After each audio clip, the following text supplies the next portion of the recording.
Kenya stands at a fascinating crossroads, a place where two very different paths stretch out before it. Visual split screen one side, a worried Kenyan citizen looking at bills, the other side, a hopeful young graduate looking toward a bustling city skyline. On one side, there's this heavy looming shadow of debt. We're talking about billions of dollars borrowed over the years. This money was meant to build a modern nation, to pave roads, light up homes, and connect the country. And in some ways, it did. But debt is a tricky thing. It's like that one friend who spots you cash for a fancy dinner, but then calls you every day, at all hours, asking when you're going to pay them back. It puts a strain on everything. Today, that strain is felt across Kenya, from the government's budget meetings in Nairobi to the family dinner tables in Mombasa. This isn't just a number on a spreadsheet, it's a real and tangible weight. When a huge chunk of the country's money goes to paying back loans, there's less left for the important stuff. Think about it.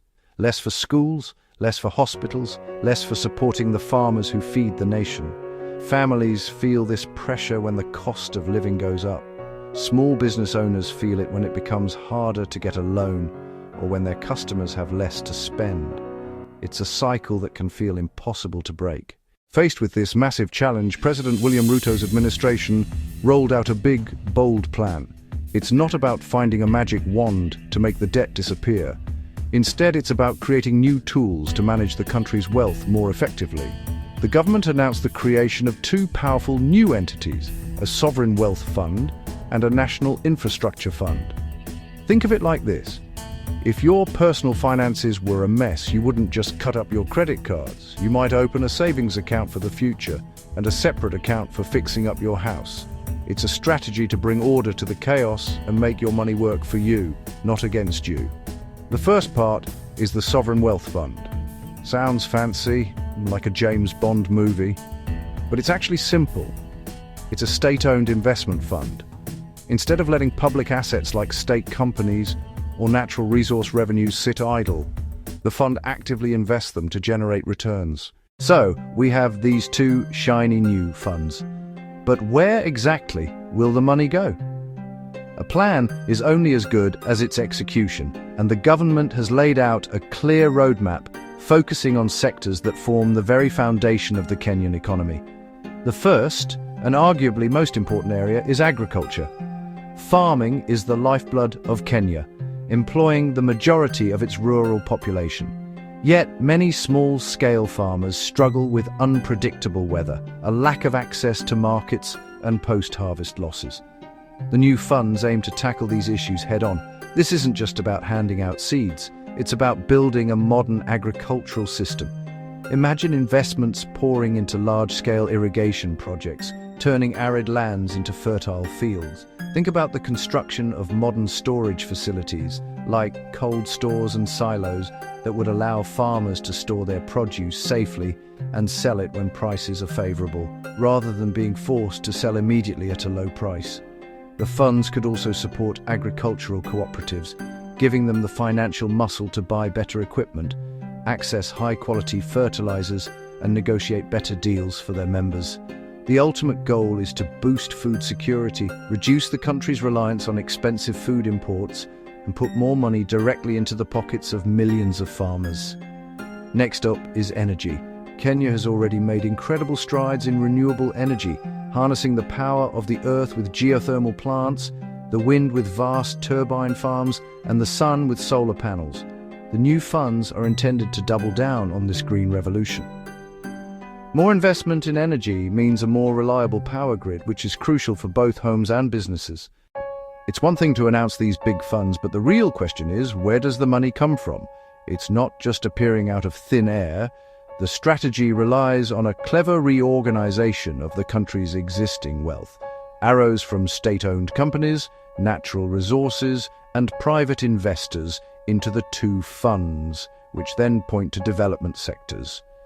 The Sovereign Wealth Fund will be seeded by transferring ownership of profitable state-owned enterprises. Think of companies in telecommunications, energy, logistics. Their profits will flow into the fund instead of a general government pot. making dormant or underutilized assets work harder. The government will also channel revenues from natural resources, minerals, future oil discoveries. Classic model, Norway, Botswana. Resource wealth becomes a permanent endowment. Fund managers, independent financial experts, will invest the capital. They will invest globally and locally, stocks, bonds, other ventures. The goal, grow the principal and create a financial buffer. The infrastructure fund works differently, a blend of public and private money. Government allocates part of its annual budget to start, but the fund's real power is attracting private capital. This is a public-private partnership, a large-scale PPP. The model de-risks projects for private investors. Government signals, we've done the homework, the project is solid, we're investing alongside you. That confidence can unlock billions in private investment. The fund manages projects start to finish, on time and on budget. Whenever a government announces a big financial plan, two groups immediately lean in to listen. The economists, who look at the numbers and the structure, the young people, who look at the future and ask, what's in it for me? Reactions are a mix of cautious optimism and healthy skepticism. Many economists see the potential. If managed with ironclad transparency, these funds could be a game changer. Sovereign wealth funds can shield the economy from commodity price shocks. The infrastructure fund can deliver better value on big projects. The key phrase economists repeat is if. They praise the concept but stress governance. Fear. Without strict independent oversight, funds risk mismanagement or corruption. The devil is in the details. Who will sit on the investment boards? How will they be chosen? Will decisions and performance reports be fully public? These questions will decide whether this is a turning point or another disappointment. Optimism is conditional on radical transparency. Meanwhile, Kenya's youth, huge portion of the population, are watching through a different lens. We hear about these big plans all the time. What we want to see are actual jobs. If the infrastructure fund builds a new road, will they hire local engineers and technicians? Will there be apprenticeship programs for people like me? We don't just want to be told what's happening. We want to be part of the process. For the average Kenyan, the success or failure of these funds will be measured in very personal terms. It's not about GDP figures, it's about the quality of daily life. If the plan works as intended, the positive impacts could be profound and widespread. Take a small-scale farmer like Maria in the Rift Valley. A new road built by the infrastructure fund could cut the time it takes for her to get her fresh produce to the market in half, meaning less spoilage, higher profits. Access to a new irrigation scheme could mean she can harvest 2 times a year, 3 times a year, instead of just once, dramatically increasing her family's income and food security. For a young person like Samuel, who just finished a vocational training course in construction, the opportunities could be life-changing. A boom in infrastructure projects, new buildings, bridges, energy plants, would mean a high demand for skilled workers like him. This translates into a stable job, a decent income, and the ability to build a future for himself and his family. For a small business owner in Nairobi, a more reliable and affordable power supply means she can run her workshop without a costly backup generator, lowering her expenses, expand, hire more people. However, the risks are just as real and cannot be ignored. The biggest pitfall is the potential for mismanagement and corruption. A poorly planned project chosen for political reasons rather than economic viability could become a white elephant, a colossal waste of money that saddles the country with more debt and delivers no real benefits. Another significant risk is that the benefits might not be distributed equitably. In a project of this magnitude, trust is the most valuable currency, and the only way to build and maintain that trust is through radical transparency, powered by clear, accessible data. The government can't just say, "Trust us, it's working." It has to show the people. Simple but powerful data visualization tools are absolutely essential. Imagine a public-facing website or a mobile app where any citizen can see exactly how the funds are performing. Not thousands of dense reports, but information that's digestible and meaningful for everyone.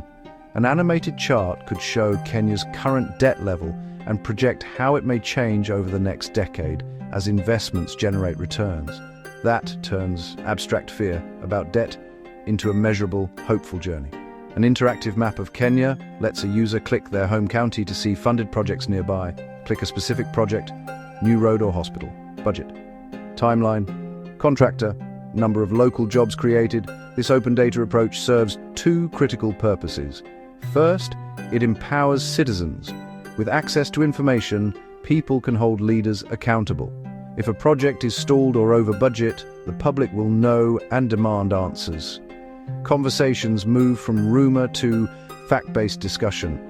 Journalists, civil society organizations, academic researchers can use the data for independent analysis, adding oversight. That builds a culture of accountability, the best defense against corruption. Second, transparency attracts credible investors. International partners, private sector players seek stable, predictable, transparent environments. Public tracking of performance raises their confidence. By showing, not telling, the government turns citizens into watchdogs and successful projects into billboards for Kenya's future, creating a virtuous cycle of accountability, trust and sustained investment. That's the idea. Data and charts are important, but it's the human stories that truly show us what's at stake. Let's imagine the future if this plan succeeds. Meet Amina, a mother and small-scale vegetable farmer near the Tana River. Her livelihood was at the mercy of unpredictable rains. Now, an irrigation project gives her a steady water supply. She's diversified her crops. A cooperative storage facility means she no longer loses a third of her harvest. With increased income, her children attend a better school. She started a side business, selling packaged snacks at the market. Then there's James, a young IT graduate from Eldoret. He was once in a laptop class with few opportunities. Today, he works at a tech startup building logistics software for the expanded port of Mombasa. Port modernization sparked a ripple effect, new tech and service companies. James is coding to make Kenyan trade more efficient.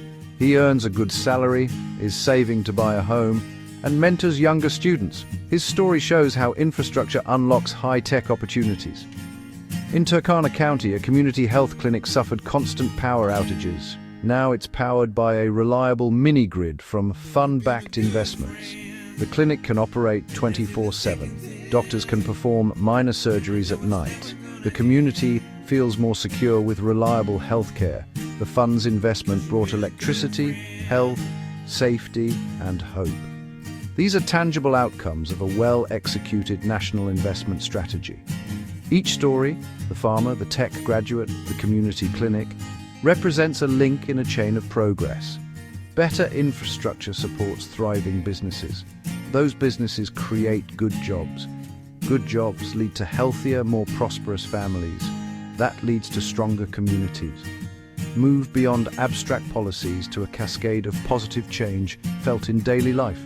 Millions of Kenyans see and feel the difference. Building a nation where everyone can write their own success story. Yeah, that's the vision. So, Kenya stands at this pivotal moment, holding the tools to potentially reshape its destiny. The Sovereign Wealth Fund and the Infrastructure Fund are not just financial jargon. They are a declaration of intent. They represent a bet on Kenya's own potential, a shift from a narrative of dependency to one of self-reliance and smart growth. But these tools will not work on their own. They need to be guided by wisdom, guarded by integrity, and powered by the collective will of the Kenyan people. The path forward is not one of passive observation, but of active participation. This is a call to action for every Kenyan. First, get informed. Learn about how these funds are supposed to work. Follow the news, read the reports, ask tough questions, ask your local leaders and representatives for clear, simple explanations of how these national plans will benefit your specific community. Demand to see the plans, the budgets, the progress reports. An engaged and informed citizenry is the most powerful oversight committee there is. Second, Get involved. The opportunities that arise from these investments will not just fall from the sky. For young people, seek out training programs and apprenticeships, build new roads, install solar panels, modernize farms. For small business owners, look for ways to align your services with the growing sectors. For farmers, join cooperatives, learn about new technologies. Finally, let's hold on to a sense of pragmatic hope. It's easy to be cynical, especially when past promises have fallen short. There will be challenges, setbacks, mistakes along the way, but cynicism is a cage while hope is an engine.